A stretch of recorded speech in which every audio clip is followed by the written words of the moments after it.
Hello there. So from the last time I did a video like this, kinda looks like a lot of you are interested in getting raid gear while doing the absolute minimum amount of raiding. And you know what? I don't blame you. Raids are great and a lot of fun, but sometimes you just want to get to the pot of gold at the end of the rainbow. Nah, I mean? Yeah, you know what I mean. Well, today we're going to cover something very similar to that first video. There's another raid in D2 where you can currently get your hands on some top shelf, grade A, Chad level gear, which is very much going to come in handy when Beyond Light drops in November. Best part of all, it's going to be very easy to do. Almost as easy as cleaning up with the sponsor of today's video. Oh yeah, baby, you thought you were safe? Nah, not today. Buckle up. Manscaped. All kidding aside, guys, I wouldn't be telling you about this if I didn't use it myself. I actually do. TMI?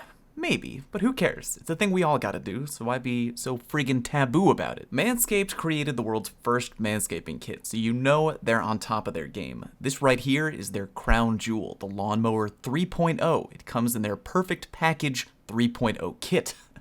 You get it? Perfect pack. Never mind. But get this, the clippers are USB chargeable and waterproof, meaning you can just bring this thing with you into the shower. Don't be that guy who just uses whatever he's got laying around. Those old, rusty bathroom nail scissors that you're just gonna repurpose? That's nasty, man. Do yourself and your SO a favor and clean up like a man and get 20% off and free shipping on your Perfect Package 3.0 kit when you use my brand new promo code PLAYS20 at manscaped.com. That's 20% off and free shipping when you use promo code PLAYS20 at manscaped.com. Thank you once again to the people at Manscaped. Alright boys, pot of gold at the end of the rainbow. The raid in question is the Scourge of the Past. And what's at stake? Well, weapons, if you care about the Scourge raid weapons, not named Anarchy, that is. Not to mention armor. Remember that raid armor has an extra long shelf life to help you fight against gear getting sunset. Not sure what that means? No biggie.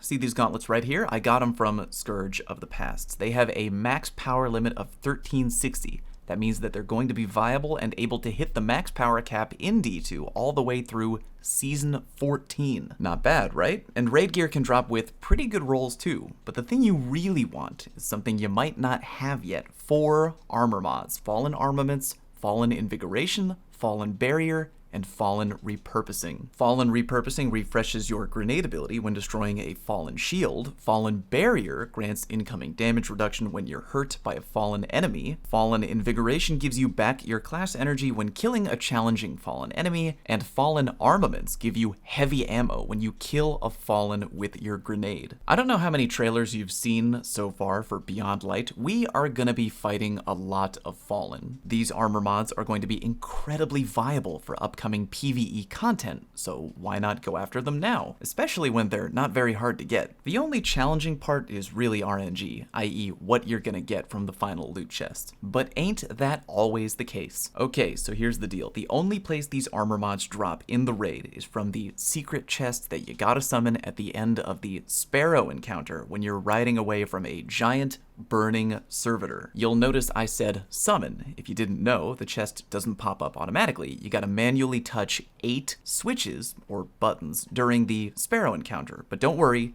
it's not hard, and we'll cover where they are in a minute. First, I have good news and bad news. Here's the good news, which you're gonna really like. Checkpoints on Scourge of the Past are bugged, and they do not reset week to week. I'm gonna repeat that if you didn't know. Checkpoints on Scourge of the Past are bugged and do not reset week to week. Meaning, if you have a checkpoint for the Sparrow encounter on one of your Guardians right now, when Tuesday weekly reset hits, guess what? You're still gonna have that checkpoint. So, if you got the Sparrow encounter checkpoint, you've got it from now until November. You don't have to fire up the raid fresh every time and do everything leading up to the Sparrow encounter. You can just hop in, fire up the race with a few friends, and go get some gear. That's the good news. Here is the bad news. You still have to actually get a Sparrow checkpoint. That's up to you on how you get it though. You could try to both learn and bang out the first encounter if you want. I recommend that. I think it's a lot of fun. Your other option would be trying to just pilfer a checkpoint from somebody who has one. If you're lucky enough to have a big booming friends list, or if you're in a friendly Discord, shout out to mine, you could try to find a checkpoint from a generous person who might have one. Point is, unless you can find a checkpoint, you may have to do a little bit of raiding on this one. But hey, once you have the checkpoint, you can hold it across multiple characters and do this one encounter every week without having to start the raid over. Alright, the encounter. There are 8 switches and you gotta flip all 8. I've seen people on YouTube doing this solo, but I do not recommend it. After all, if you want to do this on all 3 of your characters each week, you're gonna need at least one other friend anyway to help you retransfer the checkpoint to your other guardians to ensure you don't have to start fresh each week. So the minimum recommendation is you and one other friend, but if you have more, do it with a bunch of people. Why the F not? More guardians means more people around to hit the switches. I should mention right now, if someone dies during the Sparrow run, don't panic and tell everybody to wipe. If even one guardian makes it to the end and opens up the secret chest, everyone in the fire team gets the loot. The only reason you'd need to wipe is if someone missed a switch. Here's where they're located, by the way. The first one is on the low path right at the beginning of the race. The second is up top that you need to go up a ramp in order to hit. The third one is immediately after the second one, just below. So the play there is to have one guy go high and get number 2, and the other guy go low to get number 1 and number 3. Fourth and fifth switch are in this large room with the giant columns. One is on the far left side of the room, and the other is on the far right. The sixth and seventh switch are up ahead in the room where there's a small makeshift bridge and a bottomless pit of death if you fall off. Again, one is on the far left side of the room, the other is on the right. The eighth and final switch is ahead in a giant pipe-looking corridor that also has a bottomless pit. It's over on the right side of the wall as you go through the pipe. When the eighth and final switch has been touched, you should see text in the bottom left-hand corner that says, "A door opens somewhere." That means you're good to go. Now all you gotta do is get to the very end, which isn't much further. You'll have to ride up another broken ramp, and then continue until you get to a fairly open room right here, where you need to get off your Sparrow and begin jumping up. You're trying to get to high ground and waiting for the servitor chasing you to go into that room and fall to its death without you burning, of course. And then you're done. Drop down into this little cave opening right here and go ahead and grab your loot. If it's only you and one other person, might be a good idea to pick which switches you're gonna touch in advance. The way I like to divvy it up is one person takes the switches that are on the down path and the ones on the left side of the rooms that have 2. The other player takes the switches that are on the up path, aka you gotta go up a little ramp to get to it, and the ones that are on the right side of the rooms where there are 2. So you got one dude grabbing down left and the other dude grabs up right. Easy peasy. You both have 4 that you gotta touch. If you want a little extra advice to be optimal, and I know you do, here's what you can do. Put on a Sparrow with 160 speed, not 150. Still not really sure why those 150s are even a thing, but yeah. You can also make sure that your Sparrow comes with Transmat Reloader, which makes your vehicle take less time to summon. If you don't have that, put on a Ghost Shell with Speed Demon, which pretty much does the same thing. Are all those things necessary? Not really. But, you know, Murphy's Law. You're gonna mess up every now and then. Maybe fall off, maybe crash, maybe explode. Might as well tweak your gear for a smoother run, only really takes 2 seconds to do. Final step, super important. While you're doing this encounter, you have to make sure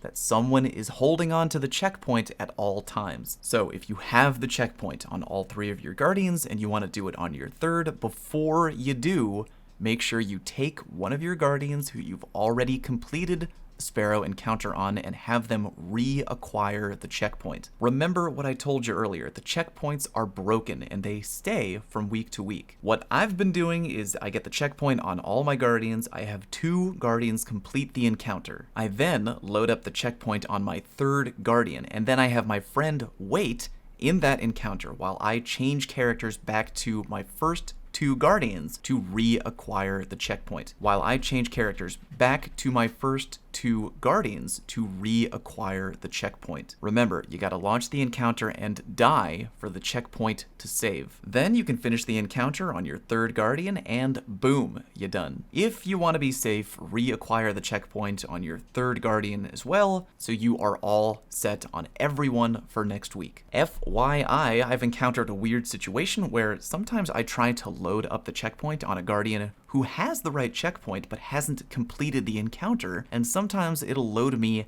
after the Sparrow encounter. It's very weird, and I'm not sure what triggers that to happen. When I've completed the Sparrow encounter on any character, I've found that by going to orbit, then wiping your raid progress on that character before reacquiring the checkpoint seems to make it not happen. Just be aware it is a thing. Anyway, that's it. Good luck and happy loot grinding. Remember that the secret chest in the Sparrow encounter is the only location in the raid that can give you the 4 Fallen Armor mods we talked about earlier. If you found today's video helpful, please click like. I would greatly appreciate it. And if you haven't already, go ahead and gently caress the sub button. It's been smashed enough. Thank you very much for watching, and I'll see you next time.